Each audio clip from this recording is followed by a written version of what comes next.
السلام عليكم. تحياتي لهذا السيد هذا. والله خويا ما كرهت نكون بحالك ثانية. تحياتي ليه. سمعوا شنو قال على ديالنا.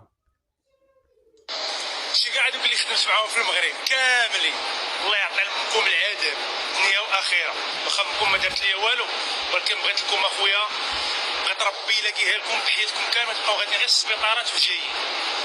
عاد وليت كنعرف شنو هي الانسانيه، حتى جيت لاوروبا وليت كنعرف شنو هي الانسانيه، شنو هي حقوق الانسان، شنو هو حقوق العامل، شنو هي حقوقك بزاف ديال البلانات.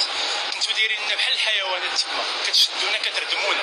الله يعطي لكم وباقي دابا صحيبي راه باقيين هكا باقيين دايرين هاد كتشربوا الضيق. رايبي بالمعلقه، ما 12 ساعه ولد الكلب. وفاش كتبغي ترتاح نتايا ولد خصك تمشي الكلاب. للطواليت تخبى عليه 12 ساعه وانت خدام. فاش تبغي دير غير شويه ديال 5 دقائق ولا 2 دقائق ترتاحها، خاصك تمشي للطواليت باش ما والله ما يشوفش. كذبتي. الله ما يعطيكم تنسى. غير العذاب دنيا واخره. باقيين عاود العقاب دابا.